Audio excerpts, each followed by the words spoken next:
Buenos días, mi nombre es Yanibel García, soy estudiante de Derecho. En el día de hoy yo le estaré hablando acerca del salario, de los tipos de salario, del origen del salario, de su evolución, de las teorías que existen acerca del salario. Sin más preámbulo, yo le estaré dando un concepto del salario, su origen, cómo surge y cuáles son los verdaderos filósofos y sus obras que hablan acerca del salario.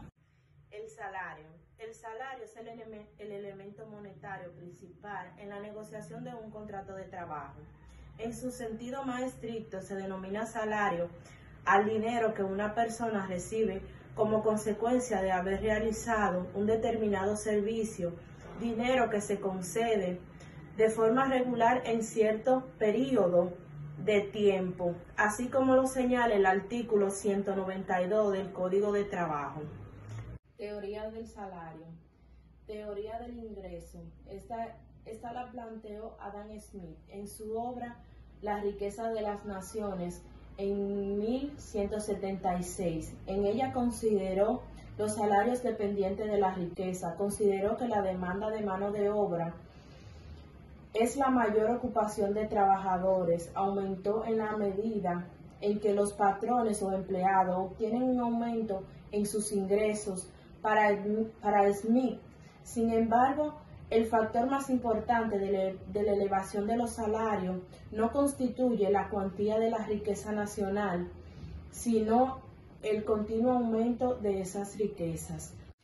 Teoría de la subsistencia, conocida también como teoría del salario natural. Esta fue expuesta por David Ricardo en su Principio de Economía, Política y Tributación, 1871, en relación a la mano de obra. Dice que su precio natural es el que le permite a los trabajadores subsistir y perpetuar su raza, sin incremento ni disminuciones. A su vez, el precio del mercado de las manos de obra es igual al precio que resulta del juego natural de las fuerzas, de las ofertas y las demandas. Teoría del fondo del salario. John Stuart Mill, en su obra Principios de Economía Política, 1848, sostuvo que el salario dependía fundamentalmente de las ofertas y las demandas de los trabajadores. Para él el trabajo era una mercancía como cualquier otra, sujeta a la ley de ofertas y demandas, que se le ofrecía y se adquiría en el mercado, en el cual las ofertas hacían el número de obreros en condiciones de trabajo, en cuanto a la demanda, la formulación del dueño y del capital. Teoría de las ofertas y la demanda. Los cabecillas de la ley, ofertas y demandas, sostienen que el mayor nivel de los salarios depende fundamentalmente de las ofertas y las demandas de las manos de obras. Es decir, que en medida en que abunde la mano de obra, los salarios serán relativamente bajos, en tanto que si escasean los salarios serán relativamente altos. Teorías de los salarios altos, expuesta por Henry Ford, 1915. Su filosofía radica en la creencia de que los salarios altos inciden a su mayor consumo. Esto genera una mayor capacidad en la compra por parte de los asalariados y por parte de la población en general. Tipos y características de salario. Tipos de salario. Salario en moneda es aquel que se paga en moneda de curso legal, como el que se paga con dinero. Salario en especie. Salario pago mixto es aquel que se paga en moneda y en especie. Salario extraordinario y ordinario. Salario fijo variable. Salario nominal y real. Dentro de la característica del salario tenemos la siguiente. El salario puede ser pagado por unidad de tiempo, días, horas, quincenal, semanal, mensual, por unidad de horas de trabajo, entre otras cosas. No puede ser pagado más de un periodo de un mes. El salario estipula y se paga en moneda de curso legal, o sea que el salario tiene que ser pagado en las monedas que se utilizan aquí en República Dominicana, no en otras monedas, entre otras cosas. El salario estipulado en el contrato de trabajo en ningún caso puede ser inferior al salario mínimo legal establecido. Naturaleza del salario. El salario es el elemento monetario principal en la negociación de un contrato de trabajo. Es la contraprestación de la relación bilateral, aunque en algunas ocasiones se tiene también en cuenta otras condiciones laborales como vacaciones y jornadas, entre otras.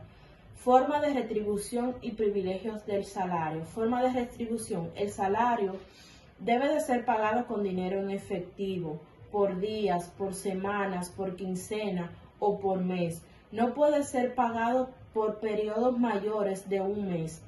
En el Código de Trabajo existe la prohibición expresada de pagar salario mediante la expedición y entrega de fechas, tales como tarjetas, certificación o de otras formas. El pago del salario debe ser efectuado personalmente al trabajador en día de trabajos y más tarde dentro de las horas siguientes y de la terminación de la jornada del día en el que corresponda hacer dicho pago. Privilegio del salario.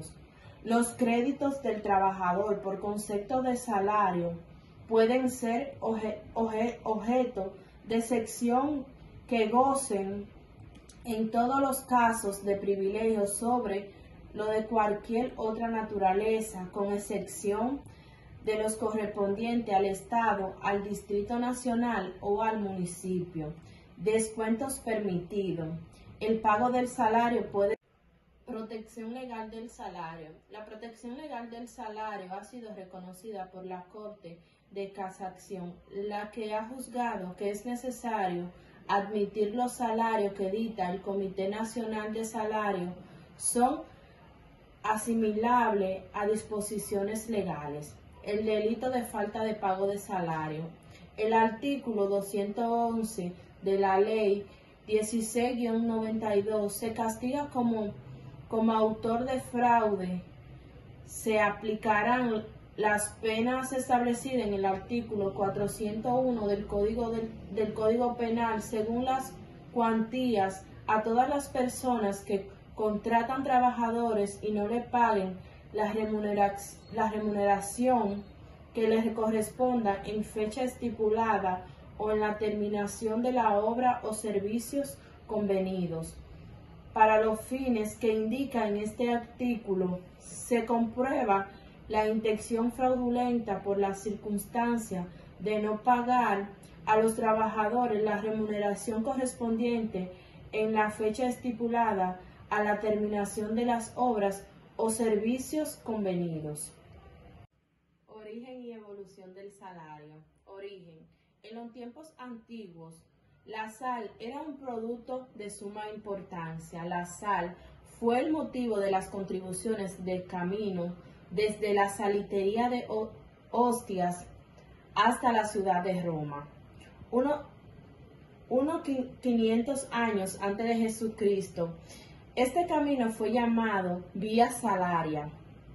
Los soldados romanos que cuidaban estas rutas recibían parte de su pago en sal. Estas partes se llamaban salarius argentum, agregado de sal, de allí proviene el pago de salario.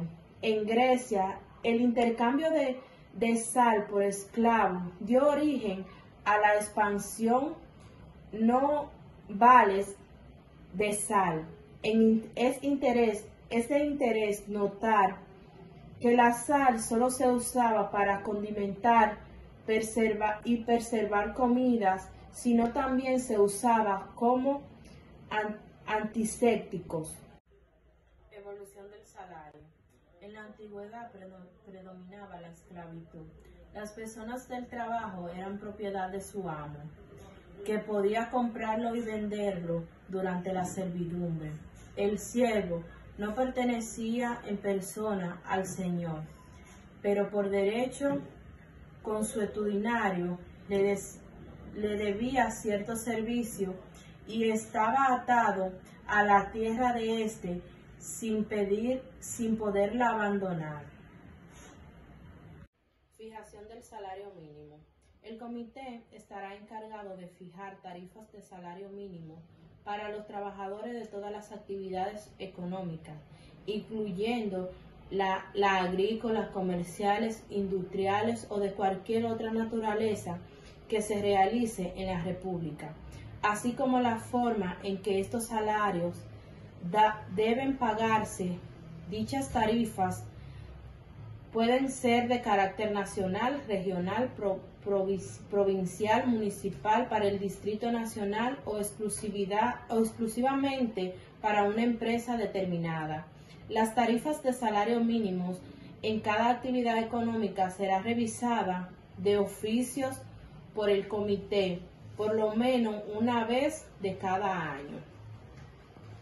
El salario de Navidad. El empleador está obligado a pagar al trabajador en el mes de diciembre el salario de Navidad. Consiste en la 12ª parte del salario ordinario desvengado por el trabajador en el año del calendario, sin perjuicio de los usos y prácticas de las empresas. Lo pactado en el convenio colectivo es el derecho del empleador de otorgar por concepto esta suma o una suma mayor. El salario de Navidad no será computado para fines del preaviso, de la cesantía y de la asistencia económica prevista en el Código Laboral Dominicano. El pago del salario de Navidad se hará a más tardar al día 20 del mes de diciembre, aunque el contrato de trabajo se hubiese resuelto con anterioridad y sin tener en cuantía la causa de la resolución. El trabajador que no haya prestado servicio durante todo el año tiene derecho al salario de Navidad en proporción de tiempo trabajado durante el año. Participación de los trabajadores en beneficio de la empresa. Es obligatorio para toda la empresa otorgar una participación equivalente al 10% de las utilidades o beneficios netos anuales a todos sus trabajadores por tiempo indefinido. La participación individual de cada trabajador no está en exceder del equivalente a 45 días de salario ordinario. Para aquellos que hayan prestado servicios por menos de 3 años y de 60 días de salario ordinario, para los que hayan prestado servicio continuo durante 3 o más años.